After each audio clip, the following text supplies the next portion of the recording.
Hey guys, welcome back to Ultimate S&S. So this video is basically just to kind of show you where we're standing as far as a people here in America. We need to understand that our leaders are not up there for us. So case in point on that, for those of you who remember, for those of you who don't, we're going to be posting the clips up. Recently, in the State of the Union, Joe Biden came up and said that there is a cost for democracy, a cost for freedom. For those who don't know what democracy is, it is a type of a freedom that respects the rights of the minority while ensuring that the overall view of the majority is what's followed in this country. But that's not what we're seeing up in office right now. Freedom is directly tied to democracy. It is the total opposite of communism. So what did Joe Biden have to say about freedom recently? He actually mocks it. So for those of you who were rejecting to get certain things done to your body and things like that, he actually mocks you like, oh, you have freedom, the freedom to just go around killing people, and mocks it. And then he goes on to say that none of this is about personal freedoms and rights. So that's what he thinks about freedom. That's what he thinks about democracy. We're going to post that clip up for you now. Political issue. Freedom. I have the freedom to kill you with my COVID. No, I mean, come on. Freedom. It's not about freedom or personal choice. So next we have our vice president, Kamala. I don't know how to pronounce her name. It seems like it changes depending on the interviews, whoever she's identifying with at that moment. But so she gets up and she's talking about the incidents that's happening in Ukraine. And one of the things that gets me is she gets on this little tangent rant about how it's just really hard to watch what's happening over there because all these people in the Ukraine want to do is to have the freedom and the right to live their lives, to go to their church, and to raise their children in the way that they want to live in a country where they can speak their own language. So here's that clip, guys. Painful to watch what is happening to innocent people in Ukraine who just want to live in their own country and have pride in themselves as Ukrainians, who want to be home speaking the language they know, going to the church that they know, raising their children in the community where their families have lived for generations. And by the millions. Where was that concern when they were shutting down this country? When they were shutting down and forcing mandates on people? They were shutting down churches. Where was the concern for the people who just wanted to live their lives and go to their church and raise their children in a way that they should be able to raise and to have their freedoms? They didn't care about the American people. Do we really believe she cares about the Ukrainians? I don't. They don't care about their own people, guys. They really do not. They could care less about us. So she also gets on and she reiterates what Biden said in his little speech during the State of the Union, which was not a traditional State of the Union. That was more of a PR publicity type deal to get some garnering support. They paraded what was happening over in Europe and all that, and talked about like how this was just an amazing, feat that the world's pulling together. But what they don't care about is the people here at home. Do you really think that they do not care about Americans, who they are supposed to represent? Do you think they really care about the Ukrainians? No, they don't. If you're into Ukraine, you need to understand our leaders don't give a squat about you. They don't care about us. All they care about is whatever initiative and narrative they're trying to push. So what does Kamala Harris say when they're talking about the rising prices here in this country, the rising prices of gas? She just reiterates exactly what Obama, whatever, his name's Joe Biden, but depending on what moment he's in, he doesn't even know who he is anymore, apparently. But she reiterates what he says at the State of the Union, which is, well, this is the price of democracy. This is what it is. If you and understand, guys, here's the clip of that. There is a price to pay for democracy. The price of democracy, the price of freedom. Understand, this is not just because of what's happening with the invasion. These prices have been coming up for a while. This is a direct punishment on Americans that did not follow along with their mandates. And when they're saying this is the price of that, of democracy. This is the price of freedom. This is the price of, because you decided not to follow along with their narrative. This is the price of that. That's what they're saying. They may be dressing it up with their little laughs and stupid stuff and their little just snide jokes about freedom. That's what they think about you. That's what they think about me. We exercised our freedom. We exercised our democracy, our rights to choose for ourselves. And this is the price of that. This is a direct attack on American freedom. That's what's happening up there, guys. I hope everyone's paying attention to what's going on. So some of our past videos, we talked about some statistics that were coming out of some of the UN humanitarian meetings and things like that. About the upcoming famines and stuff, and the continued rise of prices and things, and understand what you're seeing at the store right now. That is not because of what's happening over in Europe. That has nothing to do with the invasion at all. What that has to do with is a direct punishment for not following along those mandates. Is a direct cause of the mandates that went out, not just across this country, but across the world. There was a worldwide initiative that was being pushed, and it did not take the way that they had hoped. So there has to be a repercussion. If you do not go along with their narrative in this country, or the worldwide narrative, there is going to be a price for that. And I think most of us realize that. There are those who don't realize that. Some people may say that this is one of those conspiracy theories. Look around you today. This is not a theory. This is not a conspiracy theory. Is it a conspiracy? Absolutely. It is a conspiracy against the leaders of the world on the people who are tired of living their lives by their narratives and suffering for it. So their response is, okay, well, we're going to make you suffer some more. And that's where we're at in society today, guys. For those of you who believe in the rapture event and stuff like that, hey, I hope that, the pre-tribbers have it right. The fact is, the tribulation, the Great Tribulation period, that is a 7-year period that is after the rapture, okay? But we're going to be seeing the things that lead up to that, and that's what we're seeing right now in our lives, and we don't know how bad this can get before that deliverance comes. So I just encourage you to hold to your faith. For you preppers that are out there, keep buying food. Don't stop buying. When you go to the store and you see the empty shelves, don't let it discourage you. Don't let fear settle in, okay? So some people call it panic buying. It's not panic buying. If I go out and I look at my car and I see, hey, you know what, that tire looks like it's out of air, I'm going to fill that tire up with air before I leave. I just am. I want to check it for leaks. Make sure my tire doesn't have a hole in it. Make sure it doesn't have a nail or a screw or something, some sort of a foreign object in it. Typically what I'll do is I'll go ahead and change it because I don't want to be going down the road and maybe I missed what the cause was. Just put the spare on, get that tire serviced, see what's going on. Is that a panic action? No, it's not. It's called prepared thinking.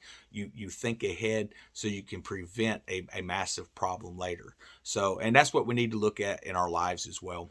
When we see the prices going up, and we as Americans, we are hurting. There seems to be this kind of mentality that all Americans are rich.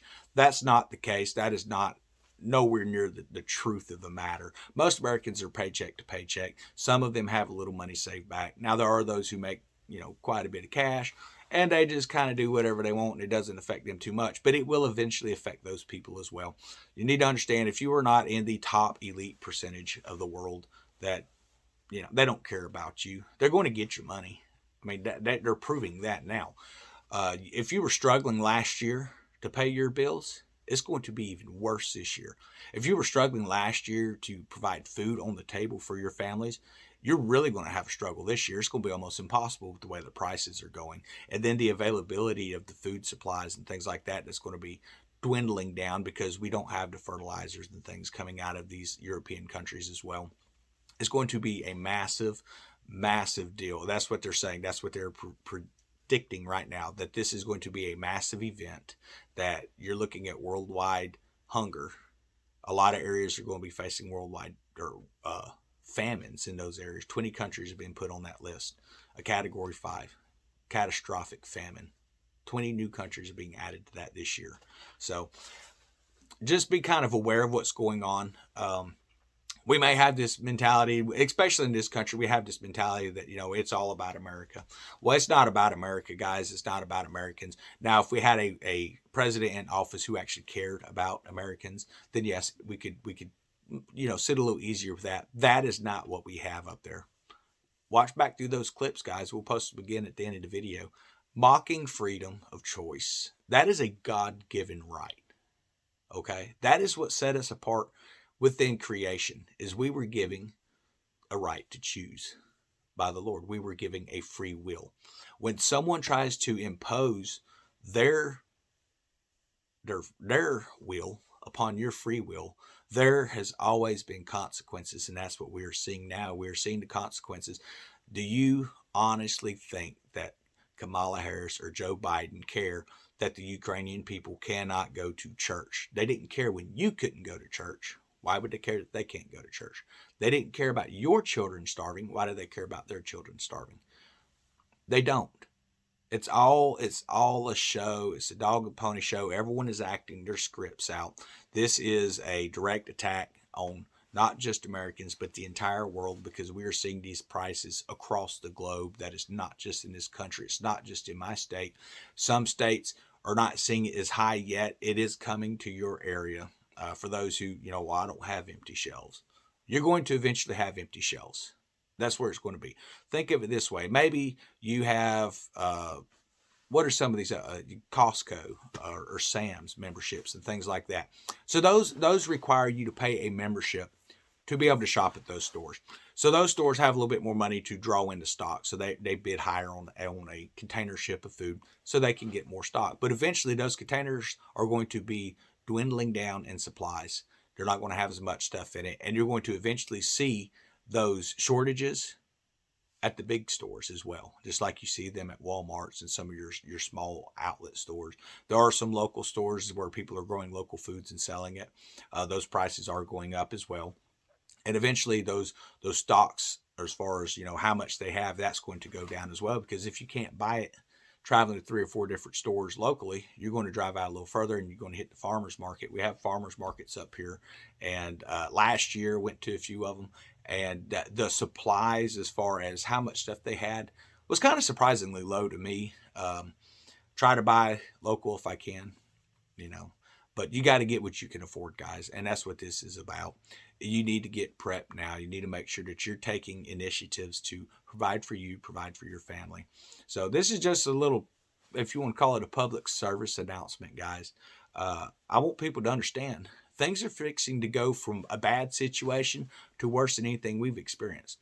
So they're saying that some of the shortages and things that we experienced last year was actually record setting. Didn't realize that. I just figured, okay, well, it's just one of those things. And then we get these weirdos up there that want to tell us that the supply chain issues is actually a good thing. Yeah, that's what they had to say on ABC News, some analyst that was up there, that it was actually a good thing that we have these supply issues, because it means that there's so much food we can't get it all out at one time. But that's not the case. The case is the truckers and these cargo ship stuff, they can't afford to come over here because of the rising fuel prices have been going up since the second day of the Biden administration, when he started his war on domestic oil. That was his second day in office. Right after he was sworn in, he started signing these executive orders to effectively cripple this country, knowing that this stuff in Ukraine would come up, knowing that Russia would eventually invade if we did not do our part in preventing that, just as Donald Trump was doing his part in preventing that. You cannot give military aid to a country that is directly in the target site of your enemy country, as they like to call Russia. Hey, whatever. They want that to be the enemy. That's fine. Whatever. I guess you always need a bad guy and stuff. I don't agree with what Putin's doing over there. I'm not a Russian sympathizer, but I am a sympathizer of those people in Russia who are just sitting there just like we are today, and they're having to deal with the ramifications. So we can get up and we can applaud that, hey man, we've dropped their currency. They can't, their stuff is junk. Their currency's worth junk now. It's not worth anything. We can applaud that, but think about the children that are starving because of this dictator tyrant that's up there. And then think about what's happening in our country because of our dictator tyrant that we have in office. By the way, thank each and every one of you who voted for this babbling buffoon. I just want to take a moment to thank each and every one of you for proving to me that the overall IQ of America is exactly what I thought it was, probably the lowest it's ever been in history. There's people who still actually jump up and defend this guy. I can't believe that, but there are. So sorry if this sounded like a rant. I'm just tired of the narrative. And understand, the mainstream media, they're going to push their own narratives whichever way that pays the best for them. Just like if I'm at work, whichever job is going to pay me the best, I'm going to do it that way. That's just the reality of the things. What I will not do is I will not give up my personal freedoms for anything. That was one of the reasons why I left one of the places I was working at, out on the beach, guys, is because it got to where this guy, well, everyone needs to go get these things put in, and I'm not going to, well, it'll be better for you. I don't care if they were giving millions of dollars. The fact is, when they start an incentive program to pay you to follow along, that should tell you there's something seriously wrong with whatever the narrative and whatever the means that they're pushing. You have to pay somebody to follow along, and you got this clown up there mocking freedom, mocking our free choice, our God-given right of free choice. Something to think about, guys. Hope everyone has a blessed day. It got pretty cold out here last night, man. We ended up having this cold snap just out of nowhere. So I'm hoping it's not affected the garden too much. I'm more worried about maybe the tomato plants. We'll see. They looked a little wilted. They wasn't too bad, but I'm hoping that they'll perk up. We're getting back into our warmer weather. So it actually dropped down like 30 degrees. So they should be okay. I didn't see any heavy frost or anything this morning, but you can tell it affected them some. So we'll be doing some updates on that later. Everyone have a wonderful weekend.